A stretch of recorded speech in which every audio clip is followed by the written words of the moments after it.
ओम अज्ञानतिमिरान्धस्य ज्ञानञ्जनशलाकया चक्षुरुन्मीलितं येन तस्मै श्रीगुरवे नमः। श्रीचैतन्यमनोभीष्टं स्थापितं येन भूतले स्वयं रूप कदा मह्यं ददाति स्वपदान्तिकं। वन्देऽहं श्रीगुरौ शिवतपदकमलं श्रीगुरून् वैष्णवांश्च श्रीरूपं साग्रजातं सहगणा रघुनाथान्वितं तं सजीवं साद्वैतं सावधूतं परिजनसहितं कृष्णचैतन्यदेवं श्री राधा कृष्ण पादान सहगणा ललिता श्री विशाखान्वितांश्च हे कृष्ण करुणा सिंधो दीन बंधो जगतपते गोपेश गोपिका कांता राधा कांता नमोस्तुते तप्त कांचन गौरांगी राधे वृंदावनेश्वरी वृषभानुसुते देवी प्रणमामि हरिप्रिये वाञ्छकल्पतरुभ्यश्च कृपा सिन्धुभ्य एव च पतितानां पावनेभ्यो वैष्णवेभ्यो नमो नमः। जय श्री कृष्ण चैतन्य प्रभु नित्यानंद श्री अद्वैत गदाधर श्रीवासादि गौर भक्त वृंद हरे कृष्णा कृष्ण कृष्ण हरे हरे हरे राम राम राम हरे हरे नमा ओम विष्णुपादाय कृष्ण पृष्ठाय भूतले श्रीमति भक्ति वेदांत स्वामी निधि नामिने नमस्ते सारस्वती देवे गौरवाणी प्रचारिणे निर्विशेष शून्यवादी पाश्चात्य देशितारिणे. Right. Good morning, and devotees. So today we are going to read from Canto 3, Chapter 33, which is the last chapter of Canto 3, and verse number 14.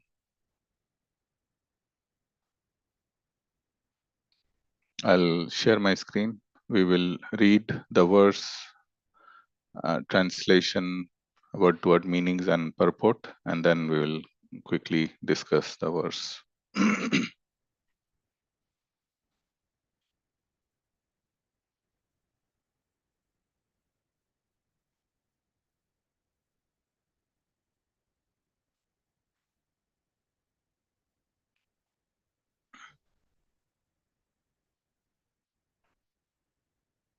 Okay, I'll recite the verse.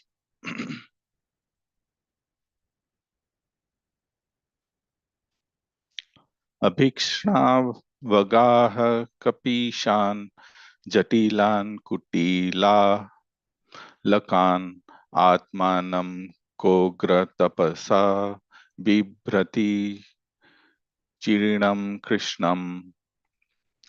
Abhikshnav kapishan jatilan kutilalakan atmanam kogra tapasa bibrati chirnam krisham. Synonym or word to word meanings. Abhikshana, again and again. Avagaha, by bathing. Kapishan, gray. Jatilan, matted. Kutila, curled. Alakan, hair. Atmanam, her body. Cha, and Ugra Tapasa, by severe austerities. Bibrati, became. Chirinam, clothed in rags. Krisham, thin. Translation by His Divine Grace, Srila Prabhupada. She began to bathe 3 times daily, and thus her curling black hair gradually became gray. Due to austerity, her body gradually became thin, and she wore old garments. Purport. It is a practice of the yogi, brahmachari, vanaprastha, and sannyasi to bathe at least 3 times daily, early in the morning, during noontime, and in the evening. These principles are strictly followed even by some grihasthas, especially brahmanas, who are elevated in spiritual consciousness. Devahuti was a king's daughter and almost a king's wife also. Although Kardama Muni was not a king, by his yogic mystic power he accommodated Devahuti very comfortably in a nice palace with maidservants and all opulence. But since she had learned austerity even in the presence of her husband, there was no difficulty for her to be austere. Still, because her body underwent severe austerity after the departure of her husband and son, she became thin. To be too fat is not very good for spiritually advanced life. Rather, one should reduce, because if one becomes fat, it is an impediment to progress in spiritual understanding. One should be careful not to eat too much, sleep too much, or remain in a comfortable position. Voluntarily accepting some penances and difficulties, one should take less food and less sleep. These are the procedures for practicing any kind of yoga, whether bhakti yoga, jnana yoga, or hatha yoga.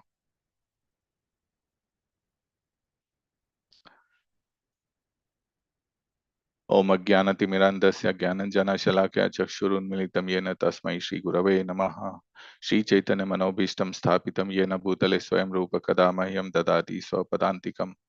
I was born in the darkest ignorance, and my spiritual master opened my eyes with the torch of knowledge. I offer my respectful obeisances unto him.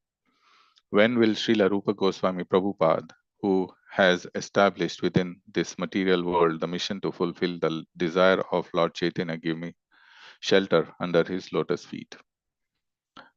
Okay, so this is the context is that Mother Devahuti, she is talking to her son, who is Kapila Muni. And to get some context, we will read a few verses before the translations leading up to text 14. I'll start from text 8. I believe, my Lord, that you are Lord Vishnu himself under the name of Kapila, and you are the Supreme Personality of Godhead, the Supreme Brahman. The saints and sages, being freed from all the disturbances of the senses and mind, meditate upon you. For by your mercy only can one become free from the clutches of the three modes of material nature. At the time of dissolution, all the Vedas are sustained in you only. Text 9. Thus, the Supreme Personality of Godhead, Kapila, satisfied by the words of his mother, towards whom he was very affectionate, replied with gravity. Text 10.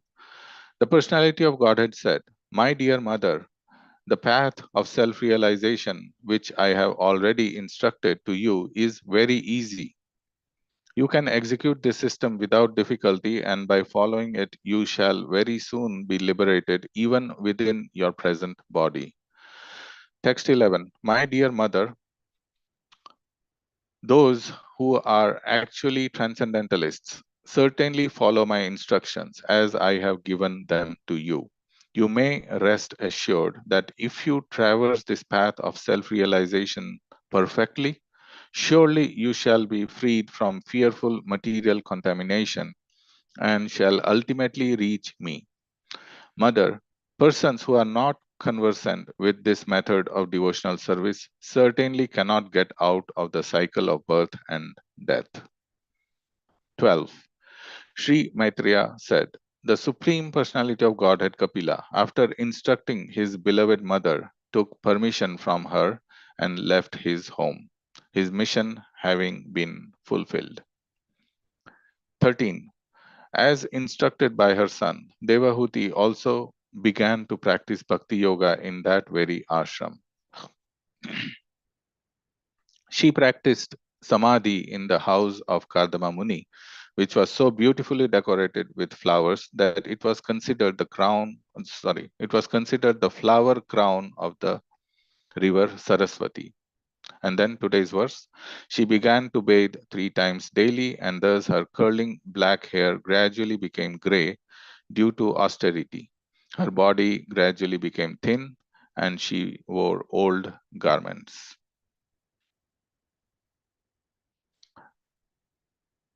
Okay, so the context here is that after instructing his mother, Kapila Muni has left, and now she is beginning to follow the instruction and follow the path that he has given to her.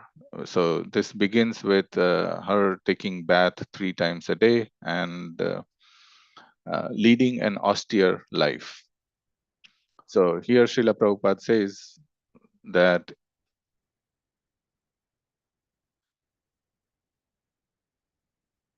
in the practice of the yogi, so yoga can be of different types, but any practice of yoga, whether it is bhakti yoga or dhyana yoga, jnana yoga, karma yoga,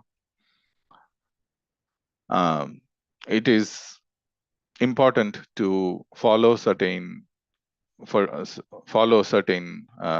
discipline, and that discipline here right now in this verse, it is about taking bath daily, cleaning oneself. So we have talked uh, cleaning oneself externally and then cleaning oneself internally is required.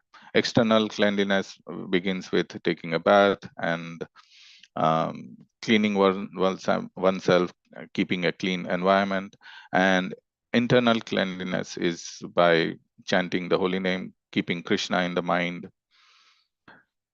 So these are important no matter what kind of yoga path we have, we are practicing. And Srila Prabhupada is writing here that taking bath 3 times a day, and this principle is strictly followed even by some of the grihasthas, especially the brahmanas. And Devahuti, it was interesting to see here that Devahuti was a king's daughter and almost a king's wife also. So now we know that Kardama Muni was not a king, yet Prabhupada is writing that she was a king's wife. And then he explains that even though Kardama Muni was not a king, by his yogic mystic power, he had accommodated Devahuti very comfortably. So we know the story that Devahuti had initially served her husband Kardama Muni very sincerely, and in doing so, she had become completely emancipated, meaning like she had um, become she had become very thin, and her luster and the clothes, they were all ragged. And then Kardama Muni, getting pleased with her service, he had using his mystic power, he had created a comfortable palace with maidservants, and if not just a palace but a flying palace. And he had accommodated her because he knew that was her life, that was her upbringing.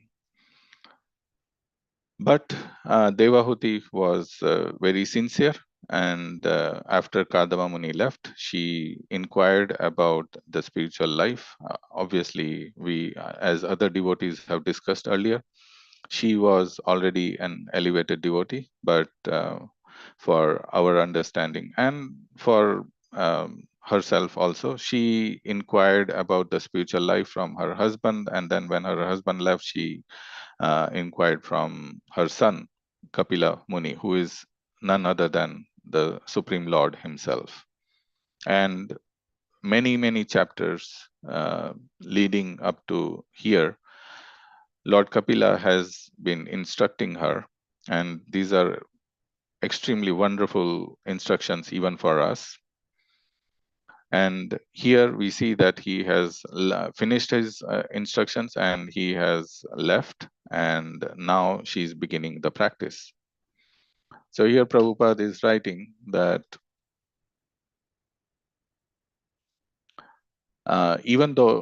but since she had learned austerity even in the presence of her husband, there was no difficulty for her to be austere. So she had already practiced austerity with her husband, even though she was living comfortably in a nice palace. But still, because her body underwent severe austerity after the departure of her husband and son, she became thin. And not to be, so Prabhupada is writing, to be too fat is not very good for spiritually advanced life. Basically, what it means is that investing too much energy in eating and material activities.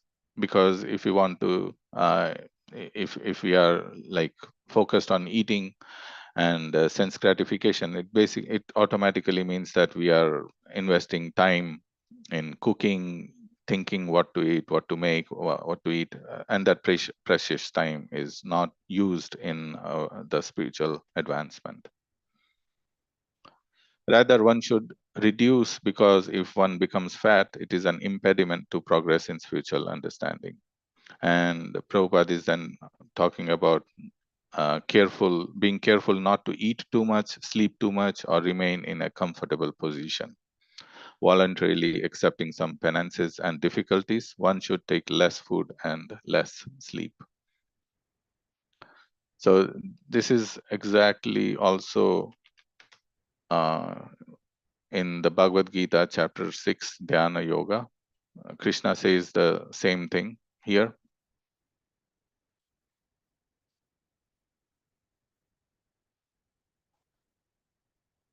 I'm looking for that verse. Yeah, so from text 15, I will read.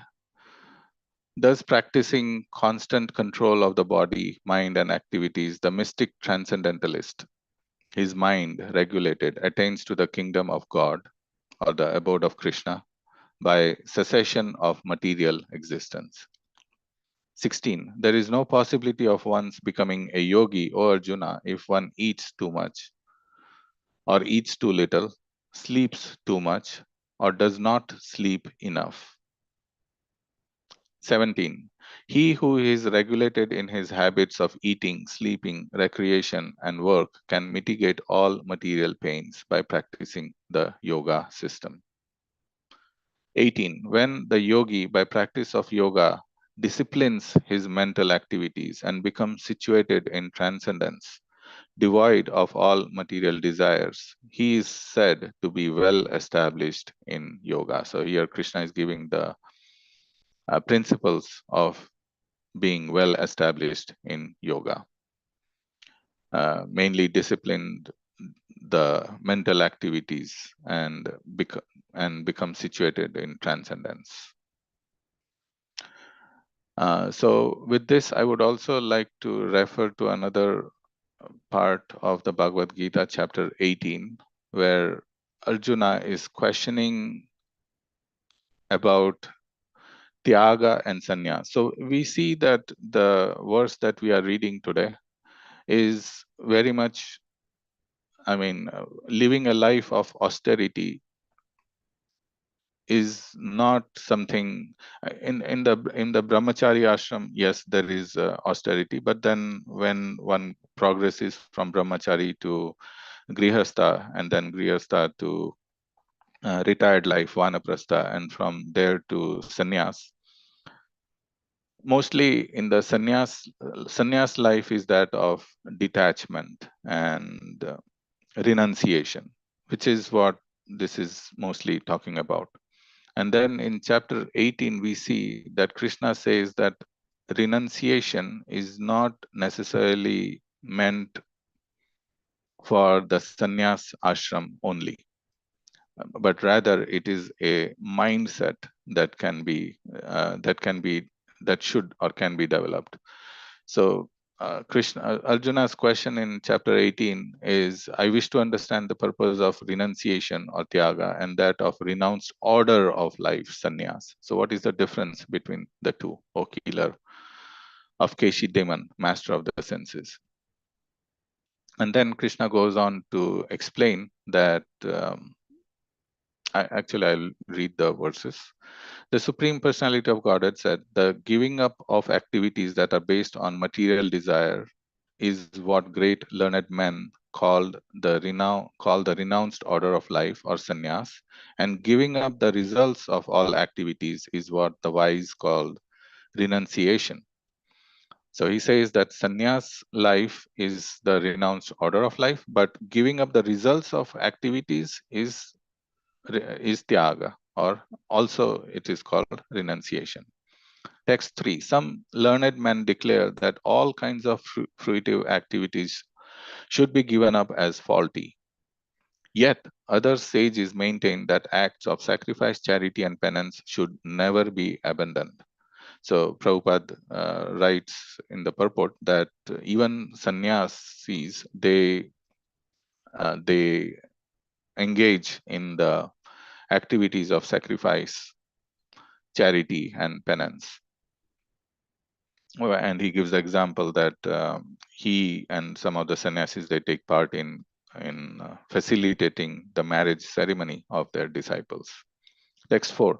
O best of the Bharatas, now hear my judgment about renunciation. O tiger among men, renunciation is declared in the scriptures to be of three kinds.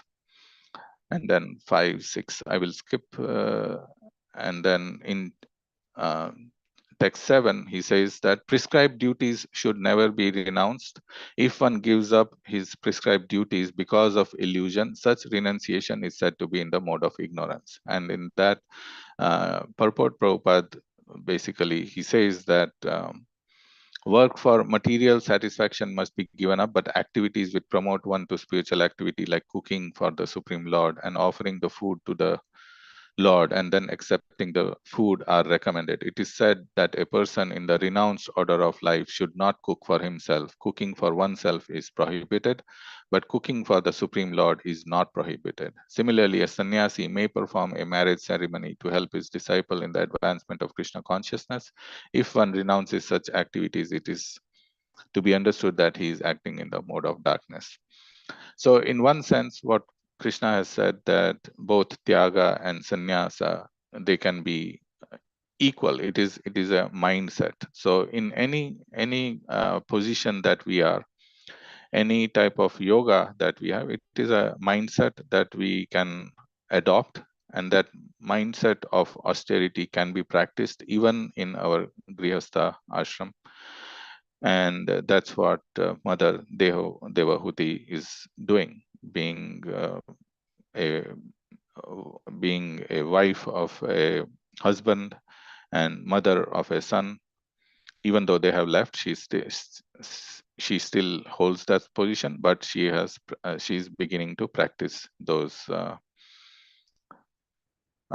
practices. And Prabhupada talks that these are the procedures for practicing any kind of yoga, whether bhakti yoga, jnana yoga, or hatha yoga. So that's the summary for today.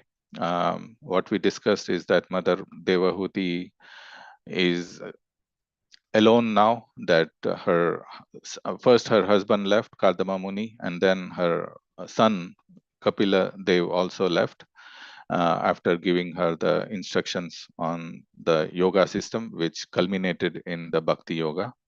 And now she's beginning the practice by her own, and that practice involves austerity, and renunciation. And that can be a mindset that can be adopted by anyone in any stage of life. One does not have to give up their existing position, but it can be adopted. So I will stop here. It's 7:59, and I will see if there are any questions or discussion. Hare Krishna, Prabhuji. Please accept my humble obeisances. All glories to Srila Prabhupada. Hare Krishna. Please accept my humble obeisances to all glories to Srila Prabhupada. Thank you, Prabhuji, for this class. I was thinking how the couple of points that I liked is how Devahuti, she went through this penance or this austerity when her husband was present. So I was thinking, as a daughter of a king, she came to meet and want to marry Kardama Muni, and then she served him so much. That's the austerity she went through. And then now, after both left, she was able to do it again. So so the austerity is something that needs to come through. It's a practice. It's not like overnight I can take up some vow and austerity and say I can I will do it. It could be Yes. working, Yeah. but it is not. It's temporary. So that's the one I like, that it has to be practiced step by step. It's a gradual way. And another one I remember from His Holiness Rumpad Swami Maharaj in one of the retreats. He mentioned the austerity of Mauna, especially on 64 round day. He speaks, take Mauna, eat less, and don't talk too much unless you have kids or something like that. And that will, and then he speak something more important, like after doing all this, then depend on Krishna. So whatever Krishna awards you, whatever Krishna gives you, take it. It's not like we are doing some austerity and expecting something. Oh, I did 16 rounds every single day in whatever that mass, Kartik mass, and what am I getting? It's that we need to depend on Krishna even after that. I like that. And when I was reading Srila Prabhupada's book, his life is full of austerity, as we all know how much he went through each, especially while coming to United States. That's one section that the book in that I read while boarding Jaladuta, he is ready to starve to death if there is nothing to eat, any vegetables that he can cook for himself. So such a life of austerity that he exemplified for us. And of course, that is also coming through his own practice. It's not like, okay, he's boarding Jaladuta and I am taking this new austerity. Yeah. So these things I really like. Thank you. Thank you for sharing. Yes, and Krishna actually talks about austerities also in the three different modes: goodness, passion, and ignorance. And austerity, like you said, yes, we should practice it, but it also comes automatically when we take up Krishna consciousness. So the way I do it is that yes, we should practice these qualities, but at the same time engage in Krishna consciousness, and that will also bring these qualities of austerity, renunciation automatically. Because if we practice artificially, it will feel burdensome to us. But if we are in Krishna consciousness, it's not a burden anymore. Like His Holiness Ramapad Swami Maharaj said that sometimes devotees tell me that, oh, why are you leading so much austere life? Why don't you take a good bed or good this, that? And he said, you are trying to equate with yourself. I actually like this lifestyle. This is my lifestyle. If you give me these comforts and these other things, I don't like it. So it comes automatically when we practice Krishna consciousness. But you are right. We should practice, but also keep the main focus of stay in Krishna consciousness, and these qualities will develop. It in chapter 13 also Krishna says that Prabhupada explains that that one quality of Krishna consciousness is the most important. Yes. Thank you, Prabhu. Yes, I was thinking it's like if in the previous case that you said, it's more of our self-interest, taking up austerity versus pleasing Krishna. Thank you. Thank you, Prabhu. Yes, Valli Mataji, you have your hand raised. Yeah. Hare Krishna Prabhuji, Dhanvat Pranam. Yeah, very wonderful lectures, and I'm listening the series how it is going about Kardam Muni Devahuti relation first, and then Kapil Dev comes and they give us instructions to mother. And I have a question regarding this, because as a woman, they said that we have to have a protection of someone all the time. Like she had a father before marriage, and Swayambhu Manu, right? Then he gave to Kardam Muni. He used to take care of her, and then Kardam Muni also, when he left, he gave the responsibility to the son Kapil Dev, right? Then only he went to the austerities. Yeah. And why have to Kapil Dev leave her alone? And is it okay to leave a mother alone and go like that? Or we have some references here also, but they say that they have to be protected by someone all the time, right? Yeah. So in the material life, yes, it is mentioned that a woman has to stay in protection. But there are instances in the history of Vaishnavas also. And Kapila Muni, my understanding is that he left her only after he knew that she has reached that stage of spiritual advancement. So once somebody has reached that, and Krishna says that in the 9th chapter, Striya, Shudra, or Vaishyas, anybody can transcend the modes. So it is possible for anyone, and once they reach that stage, then they reach that stage of complete dependence on Krishna, and at that stage one can remain.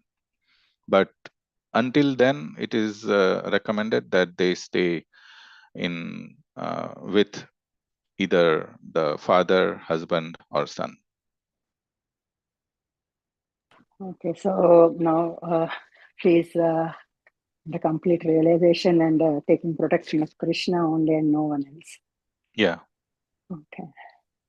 And my understanding is that from what I don't have references to our Acharya's commentary, but we can clearly see that after instructing everything, when he realized, when he knew that she has reached that stage, only after that he left. He did his duty. Yeah. Hare Krishna. Thank you. Thank you, everyone. Hare Krishna. I hope you all have a good rest of your day. Hare Krishna. Vancha kalpatarubhyascha kripa sindhubhyev vacha patitanam pavanebhyo vaishnavibhyo.